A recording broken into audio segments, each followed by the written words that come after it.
wait till we're alone together, and I will tell you something new, something cold, something sleepy, something of seasons and peace and the long, bright curve of space. Banish them, refuse to speak, leave them, go upstairs to your room. I will be waiting for you. I will surround your bed, close the windows. None will ever again be able to enter.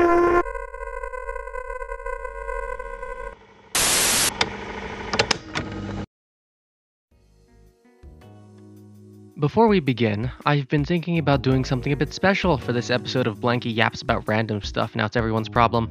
Since we're covering the internet's favorite fashionable street lamp impersonator, we could probably do with a little bit of a change in scenery. To that end, I've managed to get myself an all-expense-paid ticket to the Outside Dimension, Bisexual Lighting Edition.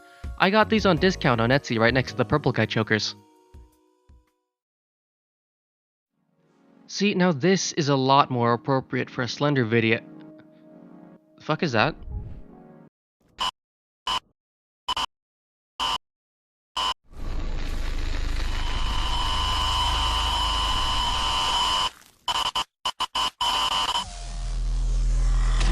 Oh my!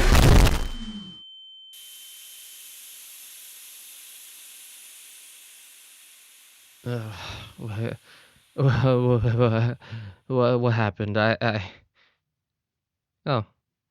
Oh, they left. You know, I don't look too bad like this. Yeah, actually this works pretty well for the subject of the video. Anyways.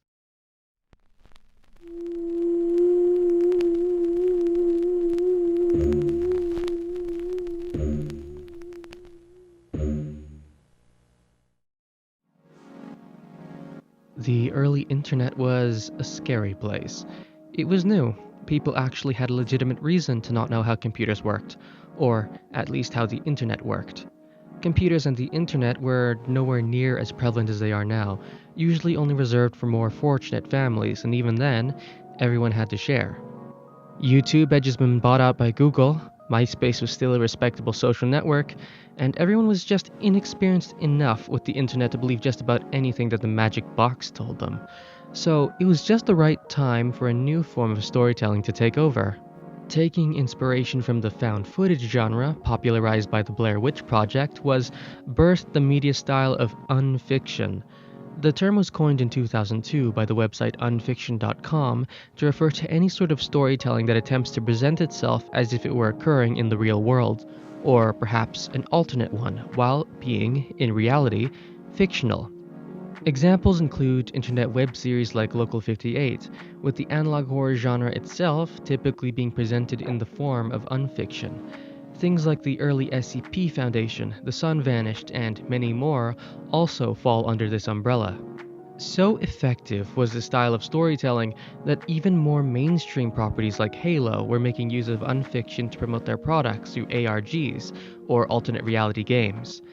Early internet unfiction came in the form of the very first creepypastas, such as Ted the Caver and web series like Lonely Girl 15, and of course, the Slender Man.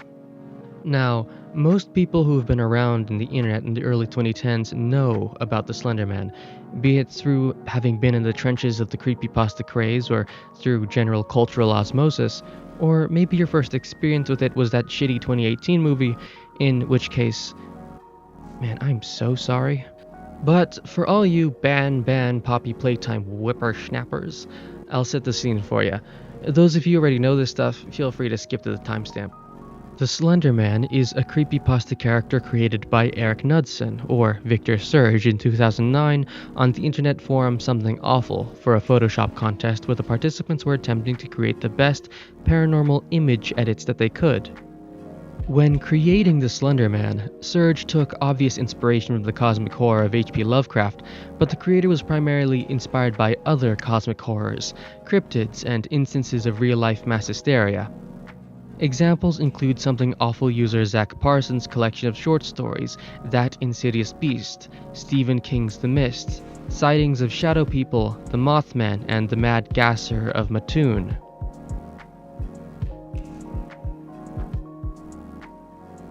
Those inspirations would be taken to create a monster with incomprehensible motivations, causing widespread terror and dread for indiscernible reasons with unknowable means. Sturge's submission would be the following black and white images, depicting different gatherings, where, if you were to pay attention, you can spot the first available sightings of the Thin Man. The images provided correlate to little excerpts of text, which goes as follows. We didn't want to go. We didn't want to kill them. But its persistent silence and outstretched arms horrified us and comforted us at the same time. 1983. Photographer unknown, resumed dead.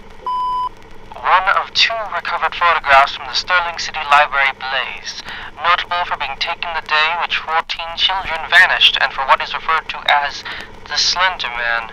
Deformities cited as film defects by officials. Fire at library occurred 1 week later. Actual photograph confiscated as evidence. 1986.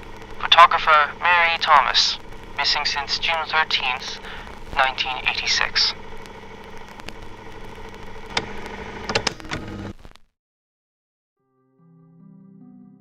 It wouldn't take long for the forum goers to realize that they struck gold with this concept, and so they decided to run wild with it, to create their own cryptid, a monster all their own, culminating in what was dubbed the original mythos of Slender Man.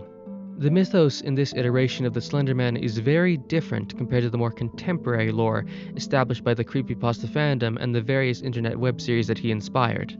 For example, this Slender Man was not only ancient, but was much more directly violent, not just filling your face with static or standing there menacingly. In some cases, the Slender Man would hypnotize his victims, making them approach him before he slowly disemboweled them and impaled them on trees. He would even directly talk to his victims in some instances. There are even others where he was actually depicted with a rudimentary face, although traits like those wouldn't stick around for too long. The most interesting part of these early depictions to me personally has to be Der Grossman, or the Tall Man, an attempt to tie sightings of the Slender Man back to the 16th century, where he was depicted as an old German fae who took bad children. Those returning to the channel will know exactly why this one in particular interests me. Not long after, the Slender Man would find himself exploding in popularity all over the internet, especially being one of the first crazes or explosions of large fandom that the internet would see, spearheading the movement of creepypasta, not necessarily as just a horror icon, but the face of a fandom. Slender became a particular subject of fascination for creators, who all took the base concept of Slender Man and ran with it, creating their own interpretations of the monster, as well as creating works of fan art, cosplay, their own creepypastas, and of course, fan songs. It's definitely a hell of a nostalgia flashbang to some of my audience out there, although I think we should give one of them a little bit of a listen, for old time's sake.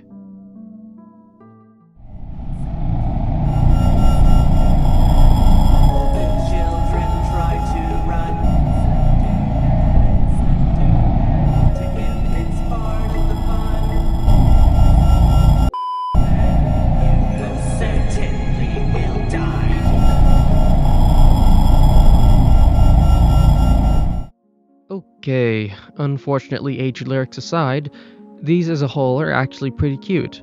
Just people expressing their love for this little internet monster. However, none of these contributions would gain nearly as much traction or attention as Slender Unfiction, beginning with the first, the best and second most iconic piece of Slender media of all.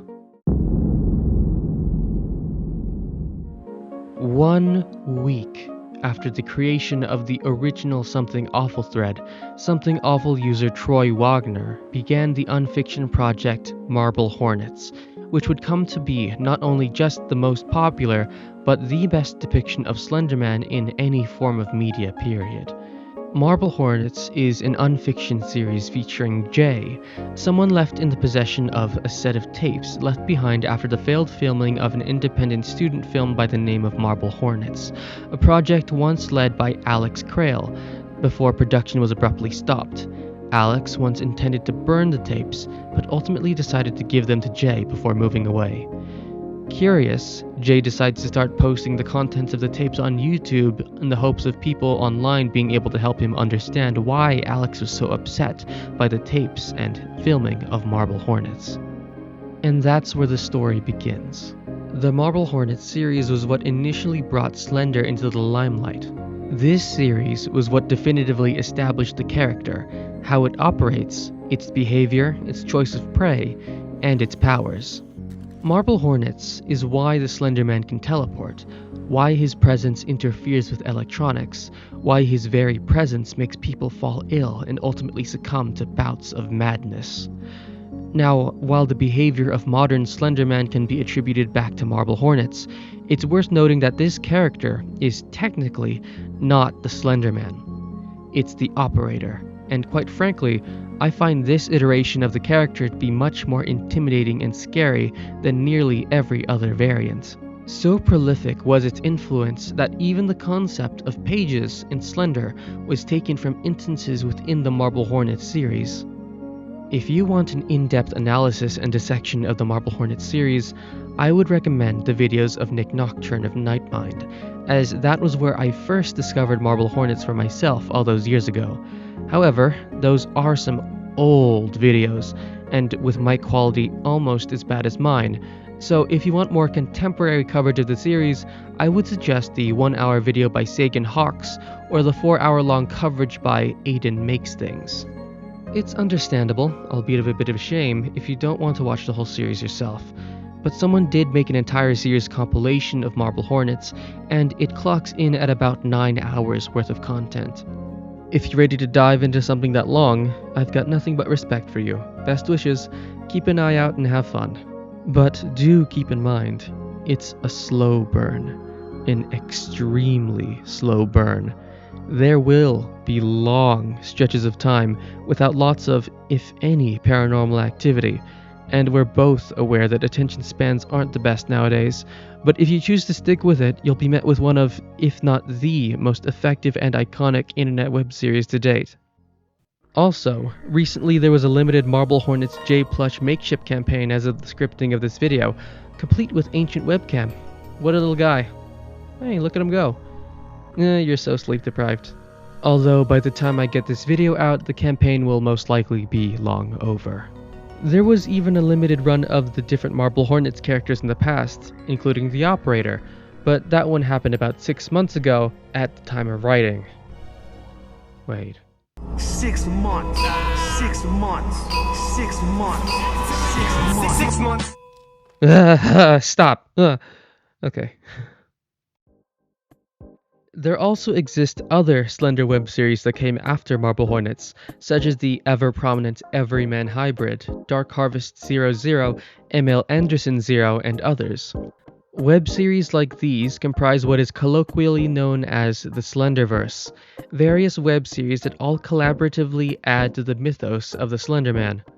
Some tell their stories through ARG formats, implementing mixed social media to tell their stories with active audience participation regarding the direction the story takes, while others follow the more traditional approach of unfiction, simply being a story that the audience can't interact with directly.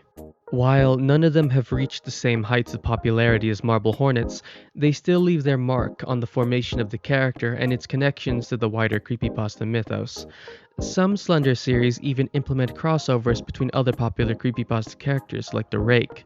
Other times, Slenderverse stories will even intersect, protagonists of different series interacting with one another, if only for the sake of fan service. But despite the popularity and widespread acclaim of these stories, this budding community was simply the beginning, a preamble, a drop in the ocean or jolt of static compared to what would be next. Before indie horror took off, before FNAF and its contemporaries, there was...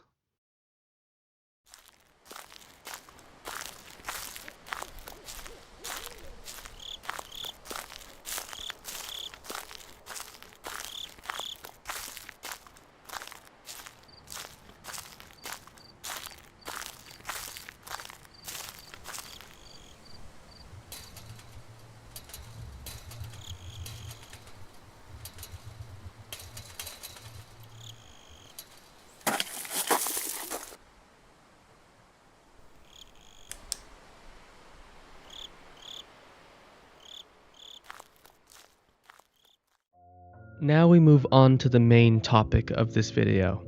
Slender the 8 Pages is a game developed by Mark J. Hadley, who now goes by Parsec Productions, was a sort of prototype game, an experiment, which makes it all the more ironic that something so thrown together in what was probably a week or two managed to go absolutely viral. Imagine making something in the span of a week to try things out, and it somehow spiraled out so far that your shitty little project managed to get the entire internet in an ironclad stranglehold for the entirety of the early 2010s. Not only that, but your creation also helped launch the careers of internet icons like PewDiePie, Markiplier, and apparently the annoying Orange.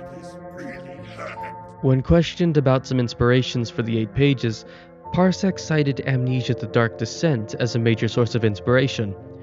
However, Parsec had his own criticisms of Amnesia, citing a predictability or a feeling of scriptedness to the scares that made them feel less engaging. As such, he opted to make Slender Man much more unpredictable, the scares and encounters coming dynamically, without any real way to predict them. There is no script. You can never tell where he is until he's found you, and the only thing that you can do is run, delay the inevitable, and hope he doesn't catch you. The story of this game is left completely ambiguous. There is no predefined story nor elaborate lore, at least none that wasn't retconned in by this game's sequel, Slender the Arrival. According to the retcon, you play as Kate, a girl who's been stalked by the Slender Man for quite some time, and having recently escaped your house after being chased down by the Thin Man. The thing is, you're still being followed. When you click play, you are immediately dropped into the forest. There is no context given, no cutscene, no hint as to what to do aside from the text on screen giving you your one and only objective: collect all 8 pages. You take a few seconds to get your bearings. You pull up your flashlight. You experimentally flick it on and off, and with nothing else to do, you start walking. Slowly. Ever so slowly. The forest is absolutely devoid of any music. The only ambience that meets you is the chirping of crickets, the hooting of owls, and the crunching of leaves beneath your feet. The woods are wide and open, and your flashlight isn't nearly bright nor strong enough to get you a good view of your surroundings. You run, but you have to put the flashlight down as you go. You spot a silhouette in the dusk sky, the outward stretching branches of a dead tree, unlike the others in the middle of a clearing in the dark forest path. You approach this strange, isolated tree, and as you slowly creep around it, you finally get to see it.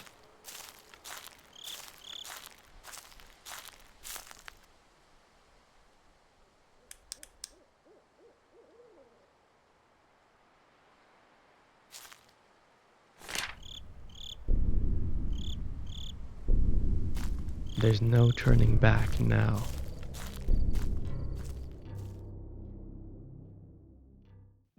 Those of you who want to experience this game to its fullest as a blind experience, this is where I urge you to go play it yourself. Blind, no spoilers. I left some download links to a trusted archive website, Old Games Download. It isn't pirating, since all games featured are abandonware. I have Slender the 8 Pages in the description if you want to play for yourself. You may notice some other links on the page too, to mods. Those are archived links to maps from the fan game Slender Man Shadow. Those links were nuked when the Internet Archive got shit on, and for all intents and purposes, those games are lost media. At least to me, since I don't want to risk any of your computers, or my computer safeties by linking to a dodgy site. However, if you're really interested in Slender Man Shadow, the creators made a remake that's hosted on itch.io. Everyone good? Now let's move on. When playing the game for the first time, blind and unaware of what's waiting for you, the atmosphere is definitely one of the most immersive and effective parts of this game. Immersion is immediately established in how the player is dropped into the forest without any fanfare, being greeted with only pure silence, the only sources of sound being the crunching of leaves and the shifting of grass beneath your feet, and subdued forest ambience. This is where the game establishes your normal, your base state, This is the most comfortable and safest that you will ever be as you play this game, but even then, your most secure point of this game will still remain on some level incredibly tense. Yet you aren't being chased yet, but the openness of the woods, this oppressive silence, this darkness, and your limited visual scope leaves you in this constant state of vulnerability. At no point in this game do you feel truly in control, safe, or secure.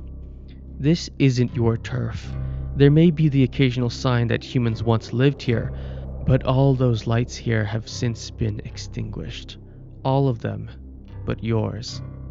When you find your first page is when you hear that all-consuming thump, thump, thump, thump, like a rhythmic beat of a heart of a great beast. It's so incredibly jarring, so incredibly unnatural. Up to this point, all audio from the game has been completely diegetic, happening believably within the context of the game's world. However, when you pick up that page, that horrid drum, that thumping in your ears begins to play. It's the first non-diegetic instance of audio, and it only becomes worse and worse as you progress. Once you were embraced only by silence and the sounds of nature, you may have been even accustomed to it at some point. It's natural, it should be fine, but there's nothing natural about that constant, booming thumping. Your grace period is ended, and you are no longer safe.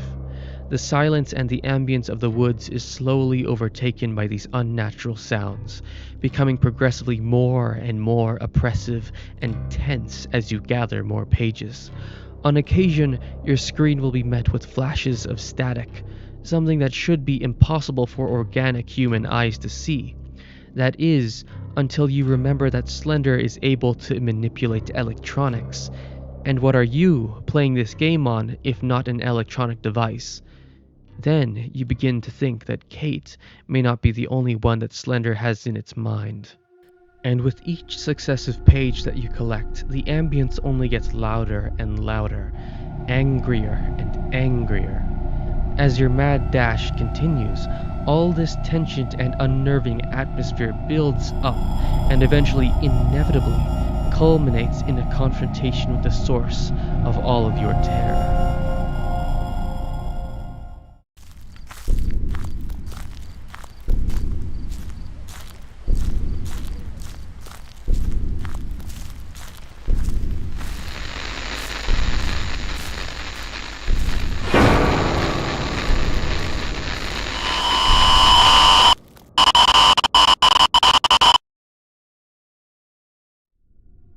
The constant droning noises and subtle thumps of the drum will constantly keep the player in a state of perceived danger, even when not much is really happening. You're never allowed to feel completely safe again after you pick up that first page. Doing so has effectively signed your death warrant. The most common complaint about this game comes regarding the player's movement speed, placing your own speed at somewhere around being as fast as someone dragging around their body using only their chin. However, I believe that from a gameplay design standpoint, the goal of making your movement so limited was to deliberately limit the player's options. The game leaves you defenseless. Your only form of defense is running away from the monster, and as such, by limiting your mobility, it not only makes it more challenging for you to evade your pursuer, but it also puts more pressure on you when you try to escape. The atmosphere has also already made the player incredibly tense, and your slow movement speed when you try to get away only exacerbates your panic during an escape. You're slow, but you need to get away, as if you're cast away at sea in a paddle boat and you need to flee from the Kraken. Furthermore, your stamina is treated as a resource, but it's the only way that you can get away. It's also the only way that you can make it so that you can get to the pages faster. That means you have to weigh your options. Determine if you think it's safe enough for you to use stamina to get to the other pages. Your walking speed is incredibly slow, and Slender Man does get angrier whether or not you get the page. If you take too long, you risk running up against a Slender Man that's more aggressive than he would be if you were finding and collecting pages at the pace that you should be. Another point of importance is that of the flashlight. The flashlight is your most important tool, your only source of light aside from the extremely faint ambient lighting of the sky. Without it, you might as well be dead, fumbling around in the dark with an angry Slender Man. But even then, when you do have it, your cone of visibility is incredibly limited. There are no other light sources, so having your field of view forced to be limited to just the flashlight makes you paranoid. You never know if the Slender Man is right outside your field of view. There's also the fact that when you run, your flashlight is forced to aim at the ground, making you charge forward relatively blindly, so you never really know if Slender Man is there until you're right next to him, which only places more risk on running. Finally, the most dangerous thing about this is the fact that in this game, your flashlight does not have infinite battery. You have a hard time limit to collect all the pages. Your flashlight has a battery life of about 15 minutes, wherein your flashlight will progressively become dimmer and dimmer as the night goes on, your sole lifeline being slowly drained away until it turns off for a final time, and it's all over. Now, the Forest of Slender is incredibly tense and stressful as a setting, the feeling of getting lost in a forest where everything looks the same, and it's incredibly easy to get turned around while you're actively being hunted, is an incredibly effective stress builder. However, there are some landmarks placed around the area, although the layout of the forest makes it difficult to truly get your bearings in the heavily wooded area. I myself have an incredibly hard time trying to mark my location with these landmarks because of how dark and how homogeneous this whole forest is. There are 10 landmarks in total, but there are 8 pages, so not every single one of these landmarks will have a page attached to them. The Slender community has made a map of the entire forest, marking the best path for you to take on your journey, but because of how dark and samey this forest is in appearance, it's still very easy to get lost even with the map. Now, every single one of these landmarks has their own specific touch to them that makes them memorable and enhances the horror in their own ways, but one of these landmarks in particular is widely considered to be both the most dangerous and the most terrifying of all.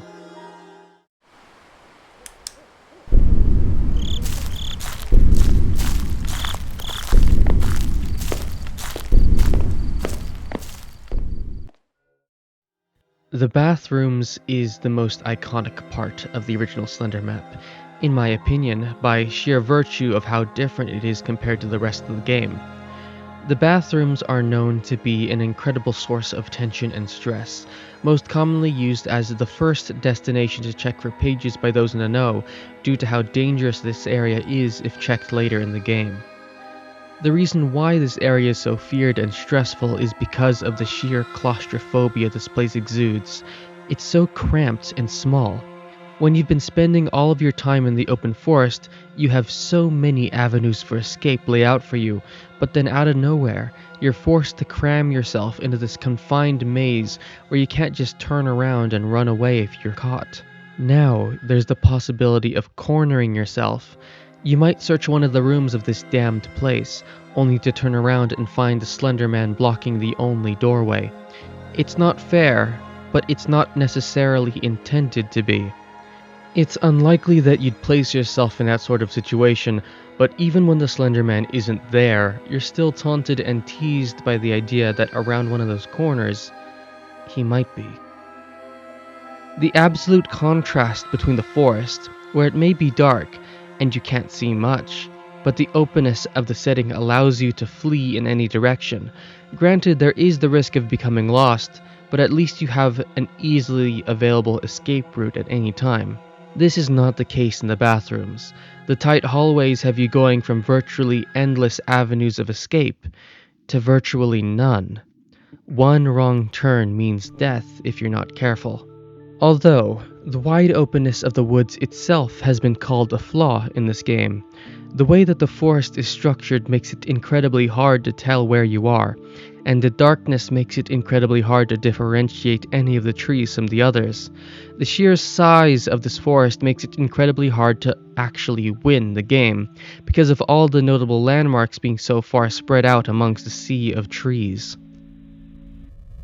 While this is part of why the game is so scary in the first place, when you want to play Slender as a game that you want to win, as opposed to just an experience that you played to get scared, it quickly turns from being horrifying to being frustrating. The only way a lot of, if not most people beat the game is that they have a map on them. And that necessitates going to outside sources and having to constantly reference the map, always dragging you out of the game. This isn't something that's very good for making a winnable immersive experience.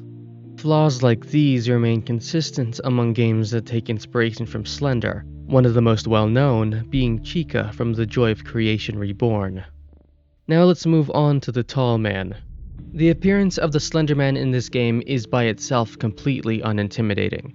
He's a relatively tall man, well-dressed, but without a face. You've seen him many times at clothing stores. Hell, those mannequins even managed to spiral out into their own Slender parody spin-off, but we're not talking about that right now. But it's not just the appearance of your monster that makes him scary, but how he carries himself to capitalize off of the tension that this game progressively builds throughout your playthrough. The way that the Slender Man moves is incredibly intimidating in and of itself as well, as you never get to see him move, with the sole exception of his tentacles that sprout out when you're close to death. His movements remind me of Creepy Watson from the demo of Sherlock Holmes' Crime and Punishments, where the game developers forgot to implement Watson's walk animations while the character is still in view, effectively making it so that you can only see him when he stops moving, kind of like a Weeping Angel or SCP-173. Furthermore, Slender Man's sheer persistence as he chases you is in of itself an intimidating trait, because he appears to always know where you are, but he doesn't go in for the kill, not immediately. It's akin to those Gmod Nextbot chase videos you've likely seen somewhere on the internet. Even with the most unscary, unserious, ridiculous images plastered onto them, they remain at some level terrifying.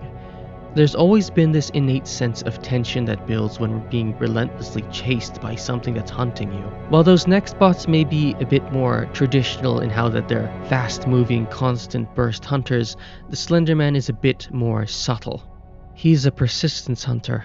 Just like humans, the Slender Man's way of hunting relies on wearing its victim down, ironically using the same tactic that ancient humans used to take down prey much faster than they were.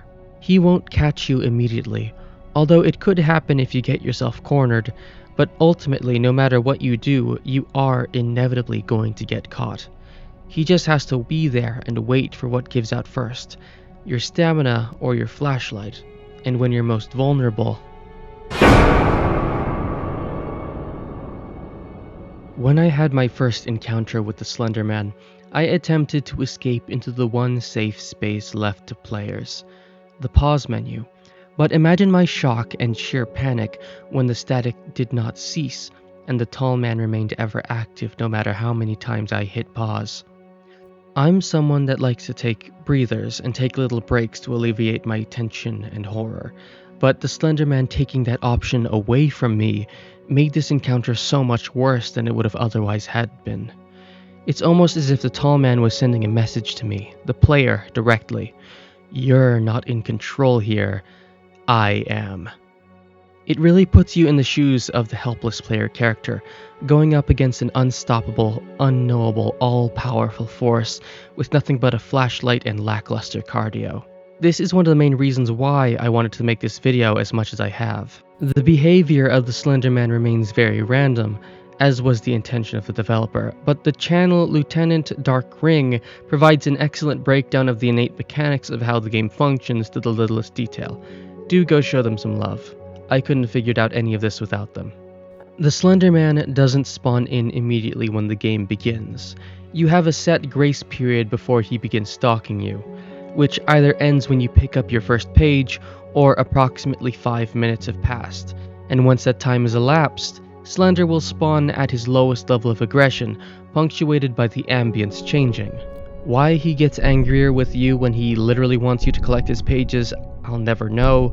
Maybe it's because he thinks that you're going to do something real bad to him or something. That means when you have 7 of his pages, you only have 5 minutes left to get that last one before all the music cuts out at maximum aggression and he begins to relentlessly try to get in your face. No matter how many pages that you collect, nothing will ever lower his aggression, so collecting the pages is itself a race against the clock. Now, the most important tool that the Thin Man has is his ability to teleport.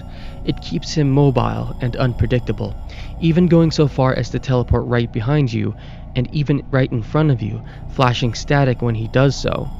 He can even teleport right into spots that the players just checked. You can flick your flashlight back and forth, left and right, and he can suddenly be there. The frequency of his teleports is also dictated by whether or not he's within an invisible radius around the player.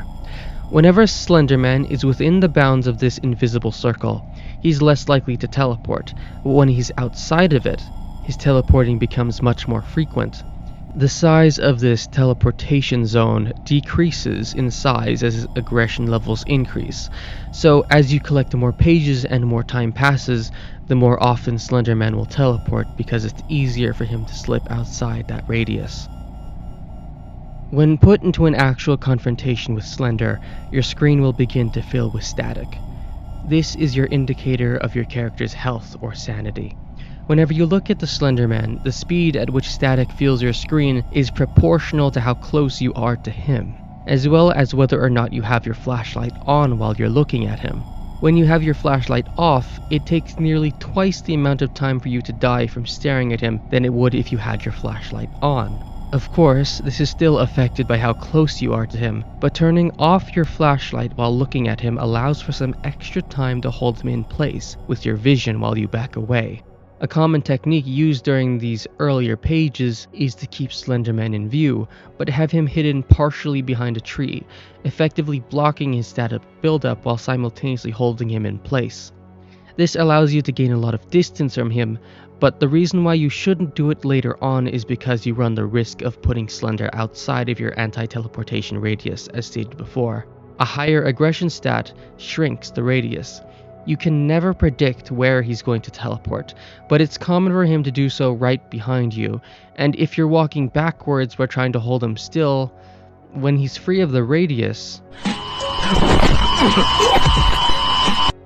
Now, I don't exactly know if this was intended, but this game over sequence is something that I find particularly fascinating. When you're caught by the Slender Man, the screen fills with static, but from the gameplay, you don't appear to be using any sort of electronic camera or device over your vision. It shouldn't be the case that Slender should be able to create all this static in this case. I've interpreted this as the Slender Man subtly breaking the fourth wall, affecting the very computer that you're playing on, not being just an aesthetic decision made by the developer, but a deliberate choice to make you feel as if this unnatural being is trying to get at you, too. I just have to ask you a couple of questions. What is it that happens when the Slender Man catches you? Who is it that's in the static? It's the Slender Man, and he's looking right at you. When you beat the game, you gain access to different modes on the main menu, including a daylight mode, where you play Slender but in the daytime, although there's a trade-off that this game mode has. In exchange for much better visibility and reduced fear factor, you lose the reduced static buildup that you get from turning your flashlight off. Nothing's going to slow it down so long as you look at Mr. 20-foot gone 6'5". There's also the Marble Hornets mode, which makes the game begin and end like an entry in the Marble Hornets web series, in addition to also putting VHS static effects on your screen. The last and most infamous mode is $20 mode, which, they replaced the Slender Man static sounds with $20 by Ron Browse. Honestly, this is pretty funny. It's a good tension breaker, and it's a good reward for beating the game. Although this mode has since been removed in more recent releases due to copyright issues, but it has been archived. In addition to game modes, you also unlock some alternative lighting tools in the form of some glow sticks and a manual crank-operated lamp. The glow sticks do not run out of battery, but they don't really give off much light. And the crank-operated lamp's battery life is similar to that of the crank-up light in Amnesia the Bunker, so the light depends on how much you want to crank it. Although, unlike Amnesia the Bunker, Slender Man is always aggressive and doesn't care about sound, so you can just crank the thing all you want.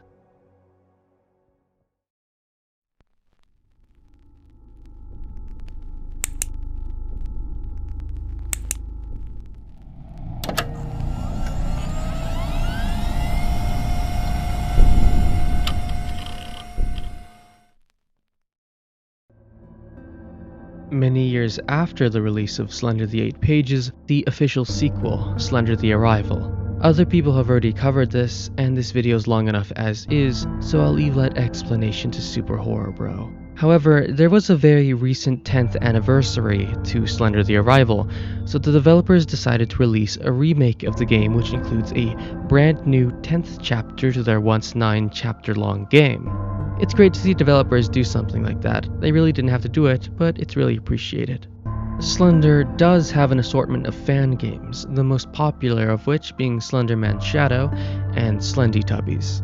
Slender Man Shadow is a spin-off made by Mark Steen and Ray Burgess, which is essentially Slender the 8 Pages, but instead of a forest, it takes place in different locations, or you collect different items instead of pages. There's also the Gary's Mod game mode Stop It Slender, where you get to play Slender, but it's multiplayer, where a bunch of you and your friends get to play Slender, but one of your friends is the Slender Man. Goal of the game is to collect all the 8 pages, and Slender's game is to kill all the players. Sounds like a bit of fun. Now, the big crazy one that managed to take off somehow is Slendytubbies.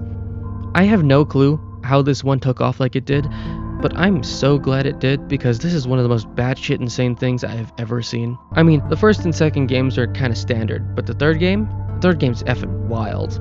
I won't go deep diving into it, but if you're really that interested, watch the Remsters video about the topic. All you really need to know is that the game started off as Slender but with Teletubbies, and it eventually spirals out into being like Sharknado tier delicious garbage. It's great.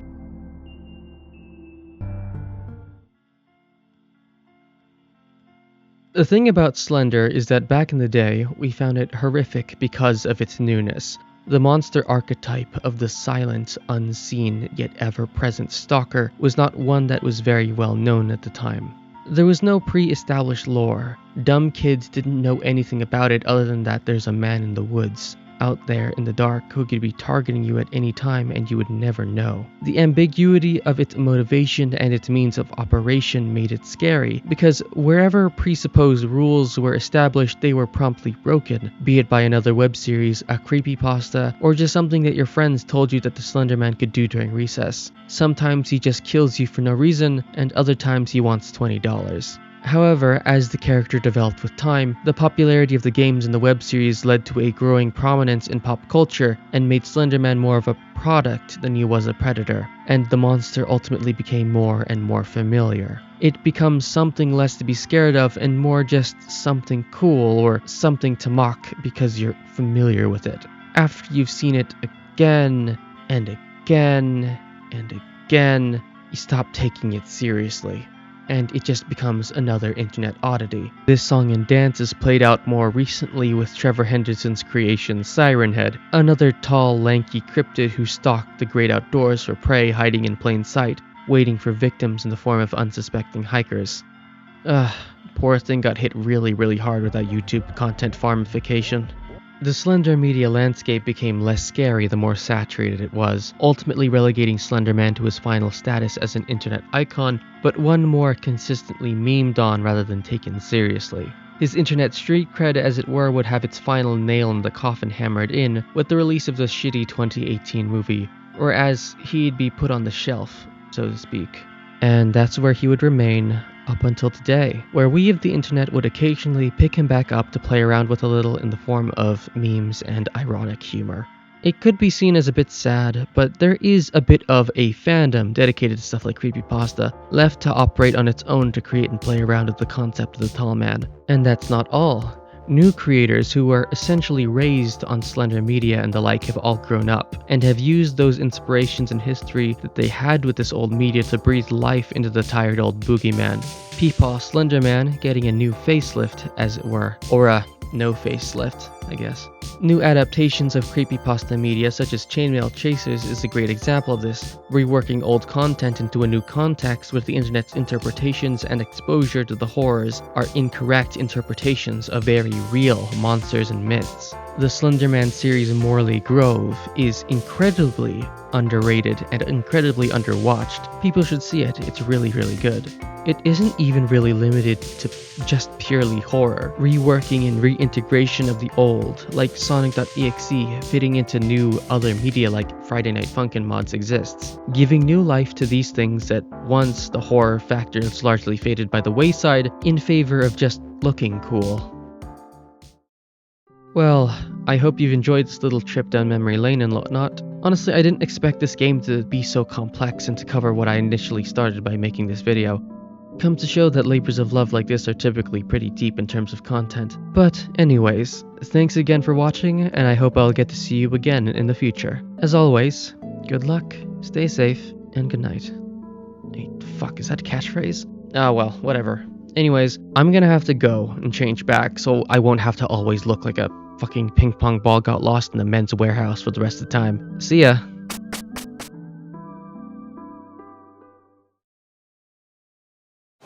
My local bank! Please misplaced $495,450 in my bank account! And my life is yours!